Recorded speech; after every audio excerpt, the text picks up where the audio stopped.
The first thing I noticed was that the rain did not care. It came down in thick gray sheets across the cemetery, soaking through the back of my black coat, running in cold lines down the side of my neck. Everyone else had umbrellas. I had forgotten mine on the kitchen counter that morning, which felt right, somehow. Like my body already knew this day did not deserve the effort of being prepared for it. I stood at the edge of the grave and watched the casket being lowered. My mother's casket. My legs were steady. My face was still. I had cried so much the night before that I think I had simply run out. Whatever grief was left inside me had gone quiet and heavy, the way a fire goes quiet right before it goes out completely. I watched the dark wood descend into the dark earth, and I kept telling myself, "She is in there. She is in there. You are watching your mother go into the ground. Feel it." But I could not feel anything. That was the moment the gravedigger touched my arm. He was an older man, weathered and quiet, the kind of person you would walk past 100 times and never look at twice. He leaned in close enough that I could smell rain and wet soil on him, and he spoke so low that I almost missed it under the sound of falling water. "Mum, that coffin is empty." I turned and looked at him. He had already moved his eyes away, back toward the grave, like he had not said anything at all. Like he was just another worker doing his job. I let out a short, strange sound. Not quite a laugh. Not quite anything. "That is not funny," I said quietly.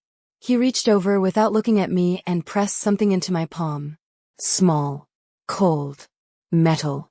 A brass key.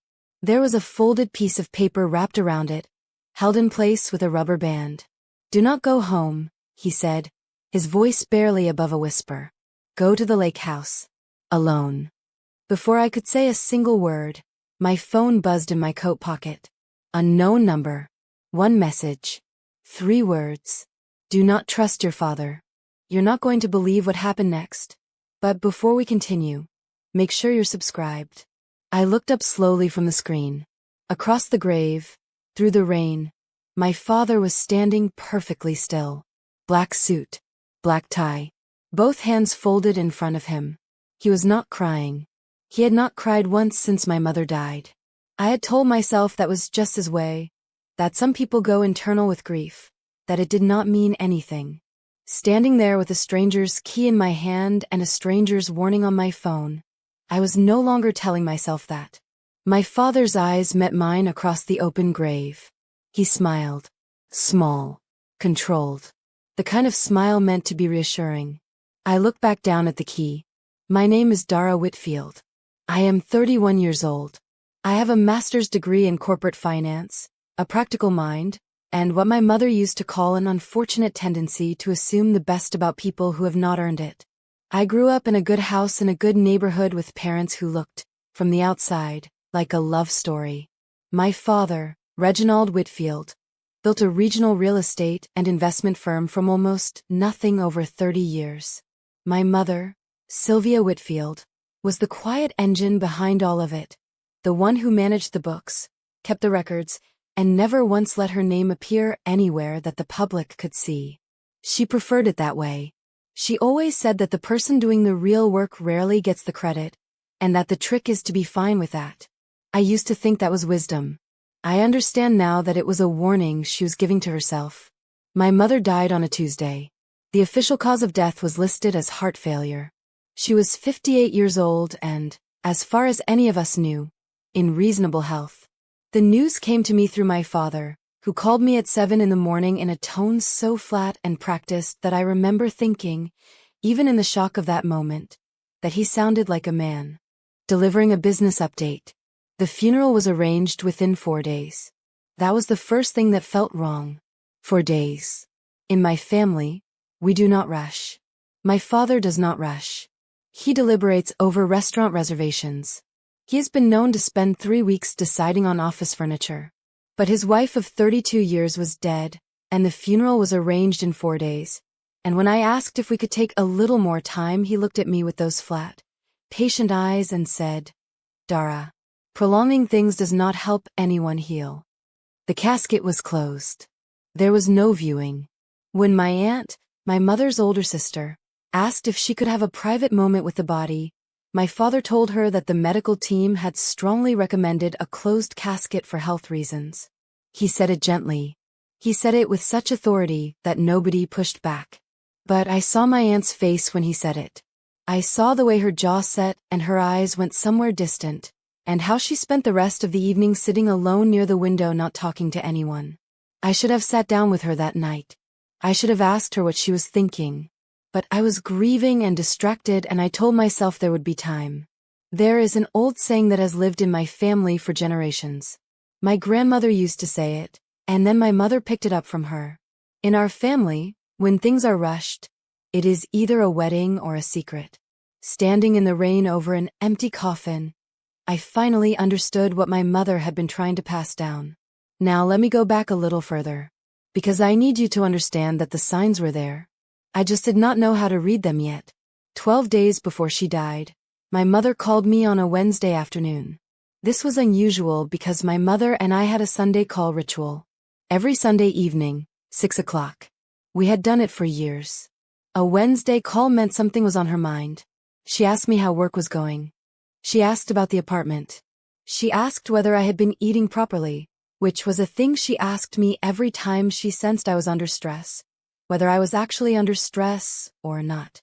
And then, right in the middle of a sentence about a recipe she wanted to send me, she stopped. "Dara," she said. "Mom. If something happened to me, not something big, just if I were not around for a while, who would you trust?" I remember laughing a little, the kind of reflexive laugh you do when a question catches you completely off guard. "Mom, that is a strange question. Are you okay?" "I am fine," she said quickly. Too quickly. "I am just thinking. You know how I get." I was watching one of those news programs. I let it go. I should not have let it go. But she redirected the conversation with practiced ease, and I followed her lead the way I always did. And we talked about the recipe, and I hung up feeling only slightly unsettled. 1 week before she died, I called her back. She did not answer. She texted me 40 minutes later. "Busy. Talk Sunday. Love you." We never had that Sunday call. And now here I was, standing over her empty grave, holding a brass key that belonged to a lake house I had nearly forgotten existed. My parents had bought that property when I was about 9 years old. A small house about 2 hours north, right on the water. We spent maybe 3 summers there when I was a child, and then it just quietly stopped being used. I had not heard it mentioned in years. I had assumed they sold it. The note in my hand told me otherwise. I waited until the graveside service broke apart, until people began moving toward the line of black cars waiting on the cemetery road. My father made his way to me through the dispersing crowd, one hand extended toward my shoulder in that careful, managed way of his. He was 61, silver at the temples, still handsome in the way that serious, controlled men tend to be. He had built his entire life on appearing steady. "Come home," he said. "We have people coming back to the house." "I know," I said. I kept my voice even. I kept the key in my coat pocket where he could not see it. "I need a little air first. I am going to take a short drive. I will be back." He studied me for a moment. Just a moment. Something moved behind his eyes that I could not name. "Do not disappear on me today, Dara. I need you close." "I will be back," I said again. I got into my car, pulled out of the cemetery, and drove north. I want to tell you that I was calm on that drive. I was not calm. I was holding the steering wheel with both hands at 10 and 2, the way my father had taught me to drive when I was 16 years old, and my mind was doing that thing where it tries to organize the impossible into something manageable. The gravedigger, the key, the text message, the closed casket, the rushed funeral. My mother's voice on the phone 12 days ago. "If something happened to me, who would you trust?" At some point I spoke out loud to nobody. Nothing clears your head quite like leaving your own mother's funeral with a stranger's key and a warning about your own father. I almost laughed. Almost. The lake house was exactly where I remembered it, at the end of a gravel road that wound through dense pine trees until the tree line opened and the water appeared. The property looked untouched. That was the word for it. Not neglected, not overgrown, just untouched, like Someone had been maintaining it just enough to keep it from falling apart, but never going inside. I sat in the car for 60 seconds after I parked. I looked at the front door. I looked at the key in my hand. Then I got out. The lock was stiff, but it opened on the first try. The door swung inward, and I stepped into cool, still air that smelled like pine, and something faintly floral that I recognized after a moment as my mother's hand lotion. The same kind she had used my entire life. White gardenia. That scent nearly broke me open right there in the doorway. I pressed my hand to the door frame and breathed and kept myself upright. The house was small. Open plan. A kitchen connected to a sitting area. 2 bedrooms off a short hallway. A back door that opened toward the water. Everything was covered in a thin layer of dust except for one thing. The sitting room bookshelf. The bottom shelf had been cleared of books, and in their place sat a small fireproof lockbox. Same brushed gray metal as something you would find in an office supply store. There was a second keyhole on it, and when I tried the brass key, it fit. Inside the box, a manila envelope sealed with tape.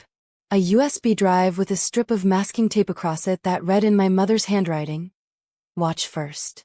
And underneath those 2 items, a stack of photographs held together with a binder clip. I picked up the USB drive. There was a laptop on the kitchen table. I noticed it then, sitting there like it had been waiting for me. Plugged in. When I opened it, it turned on without a password prompt, and the desktop had a single folder on it. The folder was labeled with my name. Inside the folder was one file. A video. I sat down at the kitchen table, pushed my wet coat off my shoulders, and pressed play. My mother's face filled the screen. She was sitting right here. In this kitchen. In this chair. The light from the window was gray and soft, like an overcast afternoon. She was wearing a blue cardigan. Her hair was pulled back. She looked tired, and she looked afraid, and she looked more like herself in that moment than she had in any of the careful, composed photographs displayed at the funeral home. She looked right into the camera and she said, "Dara, if you are watching this, then they think I am dead." The room went completely silent. My own breathing felt too loud. "I need you to listen to me," she continued. "I need you to stay calm, and I need you to not stop this recording no matter what I am about to tell you. Do you understand? Keep watching. All the way to the end." I could not have looked away if I had tried. She told me that she had been planning this for 4 months. That she had pieced together, slowly and then all at once, what was happening to the money. What was happening to the assets. What was happening to her. "The company your father built," she said, "is not entirely his. You know that. You know I managed the books for the first 14 years. What you do not know is that I hold 28% of the founding equity. Not in my name. That was the arrangement we made early on because it protected us from certain taxes and certain liability structures. But I have documentation. I have the original agreements. I have everything. And about 8 months ago, I discovered that your father has been working with a man named Terrence Alt to restructure those agreements. To remove my stake entirely. To make it look like I was never a partner. Terrence Alt. My father's chief financial advisor. A man I had sat across from at holiday dinners for 20 years. A man who once taught me how to play chess. They began by moving accounts, my mother said. Small amounts at first, then larger. Routing them through shell structures that I trace back to 2 offshore accounts that I do not have access to and that I am not supposed to know about. Then they started with the signatures. My name on amended documents that I never signed. I found the originals. I found the amendments. I found the gap. Dara, I found the gap and I photographed every single page. She paused and pressed her lips together. I also found the medical records. Her voice shifted. Something in her face changed. 8 months of lab work showing a slow, consistent pattern. My physician could not explain it. He kept telling me I needed more tests. I had a private blood panel run at a facility your father does not know about. The results are in the envelope. I am not going to say on this recording what they show because I do not trust any surface that can be copied. But you will understand when you read them. I already understood. My hands were shaking. I pressed them flat on the table to make them stop. "I am not dead," she said, and her voice broke just slightly on those 3 words, and then she pulled it back together. I am not dead, but the only way I could protect myself long enough to protect you is to disappear before the window closed. Before the funeral made it official, and the asset transfer became irreversible. I've been working with someone on the outside who helped me arrange this. The Gravedigger is a man I trust. He has known our family for a long time. He understood the risk, and he agreed anyway. You will want to thank him someday. She leaned forward toward the camera. The envelope has the financial records, the amended documents, my signed originals, and the lab results. The USB drive has a second video, recorded later, that goes into more detail on the account structures. Do not share any of it until you are ready. Do not confront your father. Do not call anyone in the family until you have spoken with the attorney whose card is in the envelope. His name is August Fenwick. He is expecting to hear from you. August Fenwick. I pulled the manila envelope toward me and opened it. The attorney's card was right on top, exactly where she said it would be. I know you are afraid right now, she said. I know this feels like the floor has come out from under everything. But Dara, I need you to understand something. You are the sharpest person I know. You were born with your grandfather's mind and your grandmother's nerve, and I raised you on purpose. I made you ready for exactly this. Even when I did not know this was coming. You can do what needs to be done. She looked at the camera for a long, steady moment. I love you. I will see you soon. Do not come to me yet. Do the work first. The recording ended. I sat at that kitchen table for a long time. The rain had followed me north, and I could hear it on the roof and on the surface of the lake outside the back windows. I did not cry. I did not panic. I went somewhere deep and still inside myself. The same place I go before a difficult presentation or a hard conversation, and I let myself think. My mother was alive. My father had been stripping her of her financial stake for nearly a year. His chief advisor had helped him forge documents. There were lab results in an envelope on this table that I had not yet looked at because I already knew what they were going to tell me. I opened the envelope. I read the lab results. I set them face down on the table. I have spent a long time deciding how much to say about what those results showed, and I will only say this. The pattern was not natural. The private lab flagged 4 specific markers in a clinical note that used the phrase consistent with low-dose exposure over an extended period. They recommended immediate follow-up with a toxicologist. My father had been slowly poisoning my mother. He had been poisoning her while restructuring her out of the company. He had been poisoning her while planning a funeral for a woman who was not yet dead. He had been standing at that graveside today, in his black suit and black tie, watching a coffin be lowered into the ground, and he had been confident. He had been composed. He had smiled at me across that grave. I sat with all of this for a long time, and then I made a decision. I was not going to run. I was not going to call him and scream. I was not going to go to the police with a stack of papers and a video and a lab report and hope that the machinery of justice moved fast enough to matter. I was going to go home.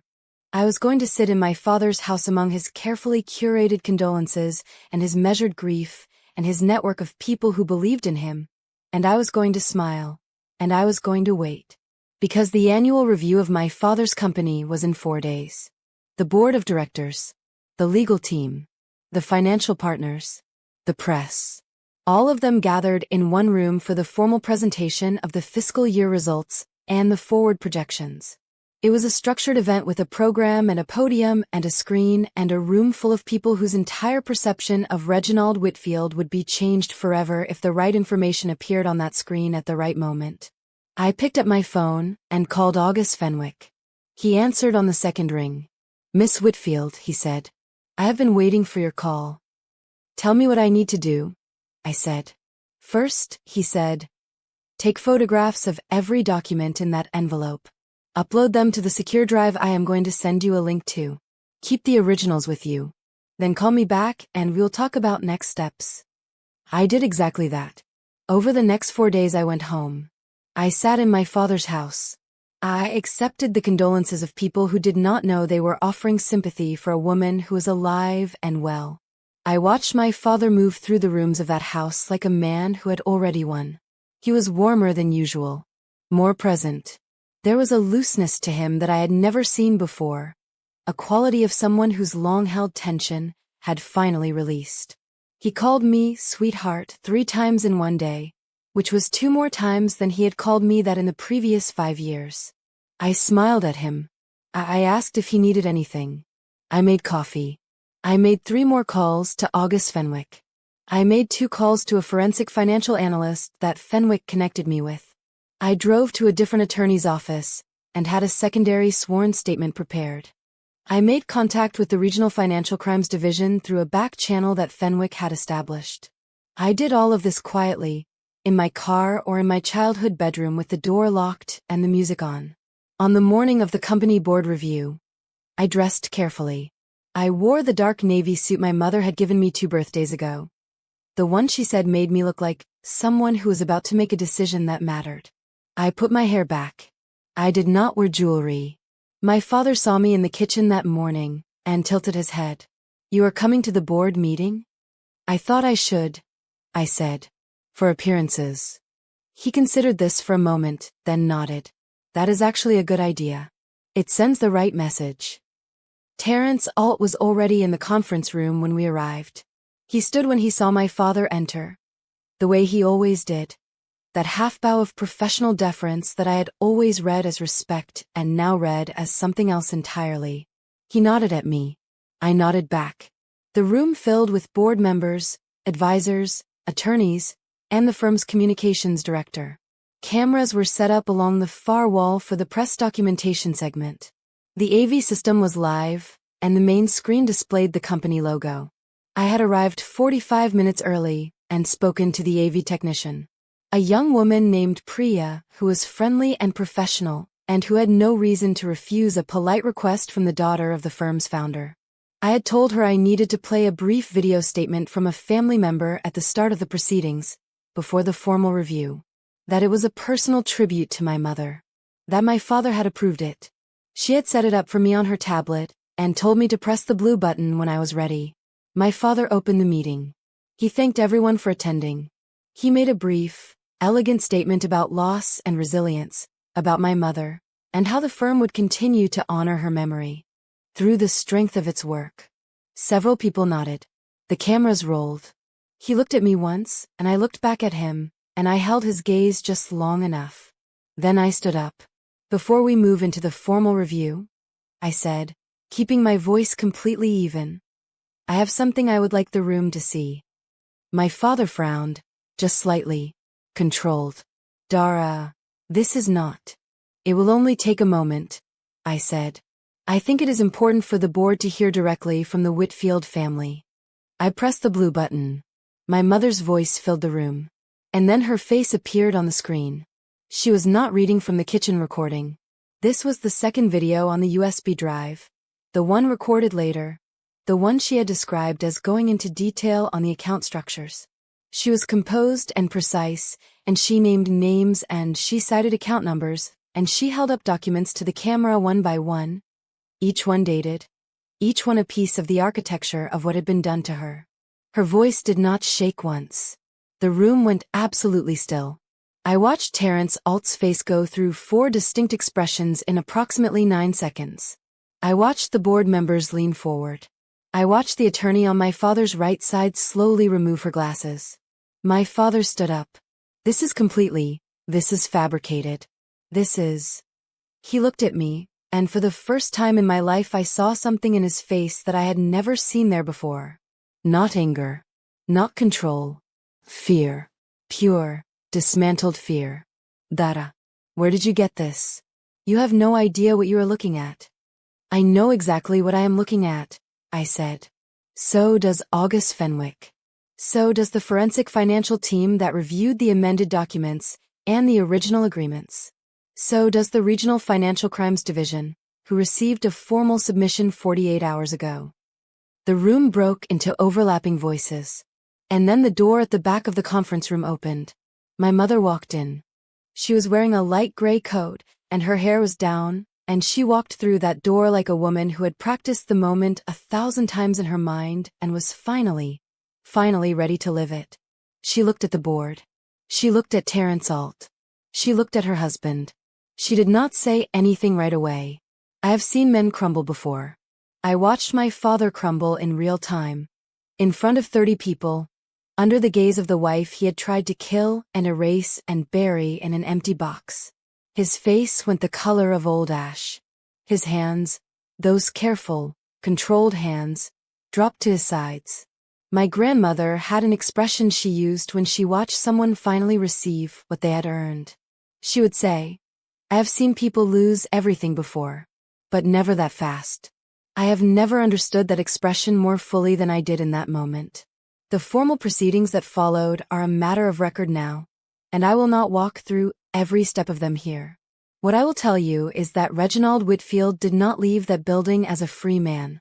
That Terrence Alt was escorted out by 2 individuals from the Financial Crimes Office who had been waiting in an anteroom on August Fenwick's instruction. That the amended documents were frozen pending a full forensic audit. That the board voted, within 36 hours, to suspend my father's executive authority pending the outcome of a formal investigation. The lab results and the toxicology findings went to a different department. That process is ongoing and I will leave it there. What I will tell you is that my mother and I sat in this same lake house kitchen 3 evenings later, after everything had begun to move in the direction of the truth, and she made tea the way she always does, with too much honey and a slice of lemon on the saucer, and she set a cup in front of me, and she sat down across from me, and she looked at me the way only she has ever looked at me. Like I am both her greatest accomplishment and the person she trusts most in the world. "You did not fall apart," she said. "I almost did," I told her. "In the car, on the way here the first time. I almost pulled over. But you did not." "No," I said. "I did not."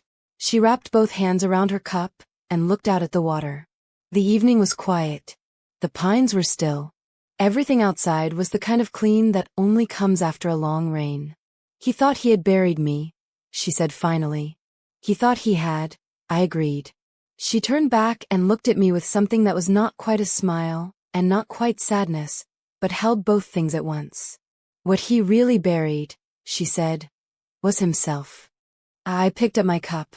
Outside the window, the lake held the last of the light, flat and silver and perfectly still. My mother was alive. The truth was in motion.